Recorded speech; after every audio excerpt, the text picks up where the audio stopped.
नमस्कार आदाब दोस्तों, मैं हूं फराज चौधरी। भारत और चाइना का जो सीमा विवाद है, इसे चलते हुए काफ़ी समय हो चुका है और अभी तक हमारे सामने इसका कोई ठोस रिज़ल्ट नहीं आ पाया है। उधर चाइना हमारे देश में घुसते जा रहा है, इधर भारत मुँह ज़बानी सिर्फ बातों के ज़रिए ही मामले को सिमटाने की कोशिश में लगा हुआ है। मगर यहाँ चौंकाने वाली बात यह है कि ऐसी खबर हमारे सामने आती रहती है। अच्छा हाँ, खबरों में तो ये आता ही नहीं। खबरों में तो सुशांत, रिया, उर्मिला, कंगना ये सब छाए हुए हैं। तो कौन आपको बताएगा कि देश के जो सबसे ज़रूरी मुद्दे हैं, जो देश के इस वक्त हालात हैं, वो क्या हैं।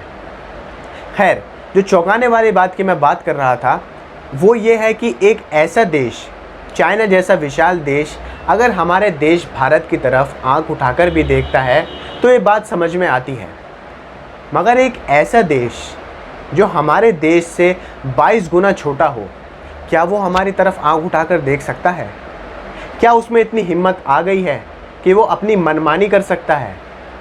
मैं बात कर रहा हूँ यहाँ नेपाल की। आपको याद होगा पिछले साल नवंबर में नेपाल ने कैसे अपने संसद में एक कानून पास करवा लिया था, जिसमें उसने भारत के उत्तराखंड राज्य के 3 जो जगह हैं, लिम्पियादुरा, लिपुलेख और काला पानी, इन तीनों को अपने देश में समेट लिया था। मतलब उस कानून के बाद अब ये जो तीनों जगह हैं जो पहले भारत के उत्तराखंड राज्य में गिनी जाती थी, अब नेपाल में गिनी जाएंगी। ऐसा नेपाल ने अपने नए मैप में दिखा दिया था पूरी दुनिया को। फिर भारत के इस पूरे विवाद पर जो स्टैंड था, भारत ने सिर्फ इतना कहा था नेपाल को कि नेपाल ये जो काम कर रहा है वो बिल्कुल गलत है, नेपाल को ऐसा नहीं करना चाहिए। नेपाल और भारत ने जो सीमाओं को लेकर फैसले ले रखे हैं पहले, उस पर ही नेपाल को चलते रहना चाहिए। बस इतना नरम एक देश जो मनमानी करके हमारे देश में से 3 जगहों को अपने देश में ले लेता है, हम उससे इतनी नरमाई से बात कर रहे हैं। क्या भारत कुछ कड़ी बातें नहीं कह सकता था नेपाल को? कुछ ऐसी बातें जिससे नेपाल को ये लगता कि हाँ, भारत अपनी जगहों को इतनी आसानी से किसी और के पास जाने नहीं देगा।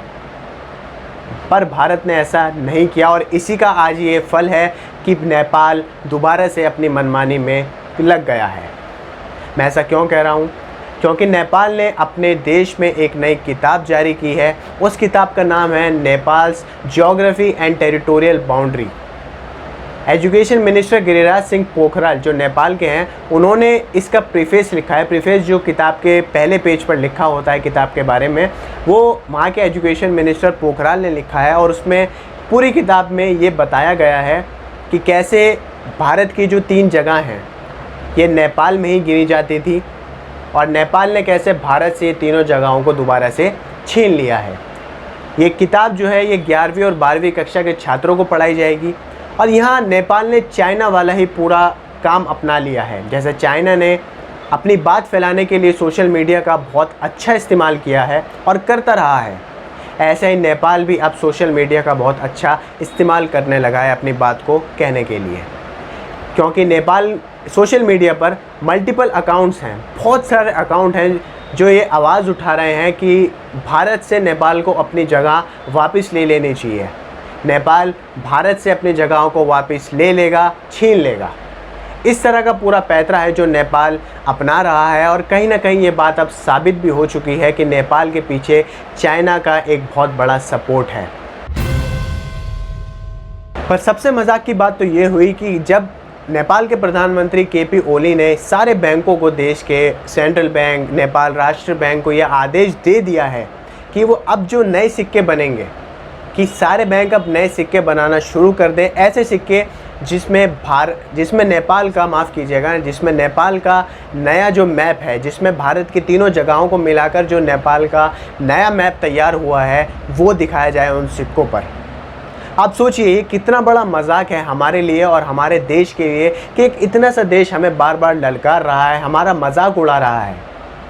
आगे जब हम भविष्य में सब चीज़ें खुल जाएंगी, कोरोना ख़त्म हो जाएगा, टूरिस्ट का आना जाना इधर उधर फिर से शुरू हो जाएगा, तो जो नेपाल के लोग भारत में आएंगे, टूरिस्ट बन के यहाँ घूमने आएंगे, वो करेंसी एक्सचेंज जब कराएंगे तो उन सिक्कों पर जब आप अपने देश की 3 जगहों को देखेंगे नेपाल के साथ जुड़ी हुई, तो क्या आपको बुरा नहीं लगेगा?